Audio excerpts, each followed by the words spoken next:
A while back on this channel, I decided to make a video about the future of the movie theater industry, and to be more accurate, I was talking about the potential non-future for movie theater chains in this country and basically worldwide. Now, in that video, the focus of it was Universal Studios, the whole thing with releasing Troll on demand the day of its release date for viewers at home, and AMC, the largest theater chain in this country, as well as other large theater chains' reaction to Universal doing that, and hinting that they might release the next Jurassic World movie in a similar manner. You see, the success of the Trolls movie's on-demand release has actually emboldened the NBC Universal CEO Jeff Shell to proclaim that once movie theaters open, he's expecting his company to release their new big slate of movies that they pushed back both in the theaters and on demand at the same time. You see, Trolls World Tour grossed $95 million, which might not sound like that much in comparison to the giant mega blockbusters that we normally see dominating theaters these days, but that's $95 million that doesn't have to be split 50-50 with the movie theaters per ticket sold. Now, while at the time AMC and the other movie theater chains' threats against Universal did work in stalling their plans to maybe release Jurassic World in a similar way that they did Trolls 2 or Trolls World Tour, whatever Trolls movie it is, honestly I don't keep up with kids movies, so don't quote me on it, don't fact check me on it, I don't care. I didn't think that all studios would back down forever, and my money was on Disney. And the reason my money was on Disney, because Disney has spent the last 10 years making an insane amount of acquisitions. They picked up Marvel, they picked up Pixar, they picked up Lucasfilm, and most recently they picked up 21st Century Fox for $74 billion. Now, while most people saw the acquisitions made by Disney as them monopolizing entertainment, owning absolutely every intellectual property under the sun, I knew that this made Disney incredibly vulnerable to shocks in the industry because they were over-leveraged. On top of that, they had a similar pattern of acquisitions in the 1990s, and the company was in serious financial trouble due to those acquisitions. And to compound those problems, Disney is also heavily invested and generates a lot of money from tourist destinations like Disneyland, Disney World, and all of the Disney resorts across the country. So if anybody was over-leveraged in the movie business with a bunch of money-making properties on the shelf and a streaming service just primed and ready for those properties to be dumped on, it would have been Disney. And to be fair, Disney did test the waters with this when they released Mulan online on Disney Plus for an additional $39 on top of your subscription fee. Now, this probably was a failure in the United States. First of all, this movie wasn't made for Americans. It was made to please Chinese censors.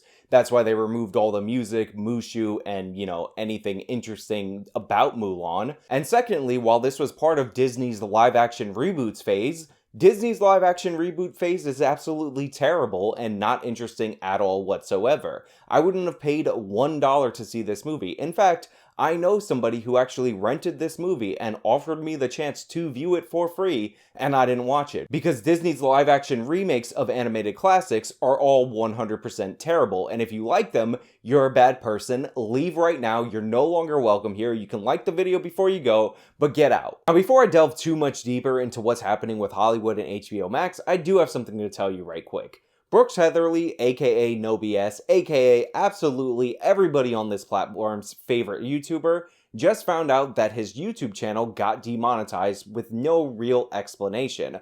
On top of that, in the same week, his first child was born. Now, I'm not sure how much crossover there is between our audiences anymore, but getting your revenue cut off days before your first child is born is a personal nightmare that I have as I contemplate getting married and having children with somebody, so I can only imagine what he's going through. So if you care, pay him a visit, maybe support him if you're interested in his content. That's all I really have. Let's get into the main topic. Now, despite the potential setback of Disney releasing the live-action reboot Mulan on their streaming service for an additional $39 I did think that Disney eventually would be the company to break with movie theater chains. However, I was completely wrong, because Warner Brothers has decided to release, starting on Christmas Day with Wonder Woman 1984, their entire movie slate on HBO Max and in the theaters at the same exact time.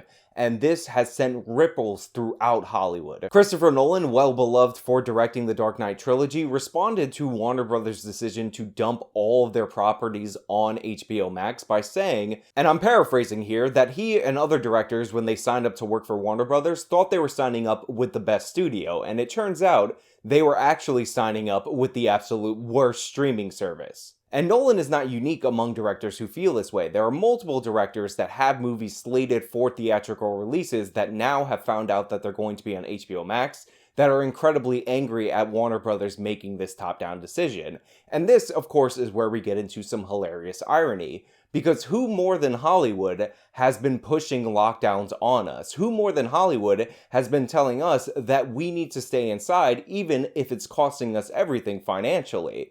And now, all of a sudden, when it's their money on their line, because make no mistake about it, this is a huge financial decision that impacts all of these directors and all of these actors that are no longer going to get the box office shares that they were promised because they're not being released in the movie theaters anymore.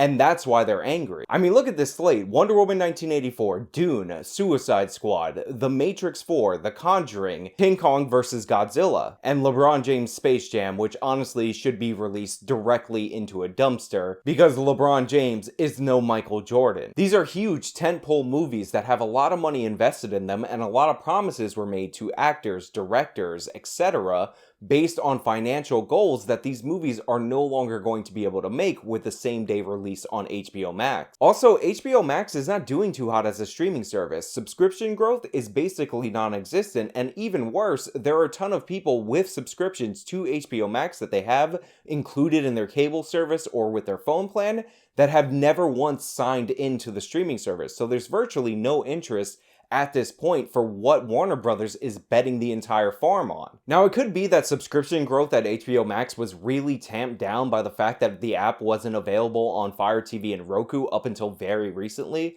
I think Roku just got it within the last week, and maybe that will turn around now that it's available on the devices that people use to watch streaming services now. However, I wouldn't hold my breath for that they're going to recover the cost of these giant tentpole movies that need to make $300 to $400 million a piece just to break even on the subscription revenue that HBO Max charges to its members. Now, I know some of you have already commented or are right now commenting that Hollywood movies and all this, that's all liberal propaganda, and who really cares what HBO Max and Warner Brothers is doing with their releases? But the reason why it's important is because going to the movie theater is a communal experience. We all gather in a theater, and especially for horror movies or comedy movies, we share our reactions to what we're seeing on screen as a group. And Warner Brothers has decided that that's no longer the business model of the future, and this is what I want to talk about.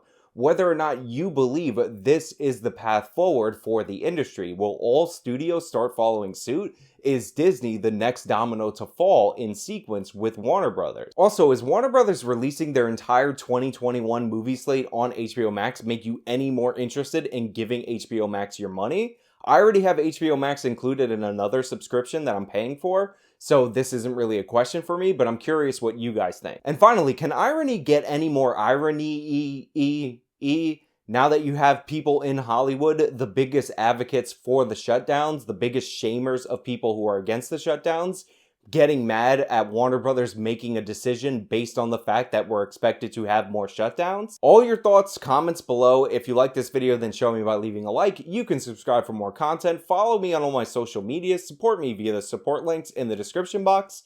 Till next time.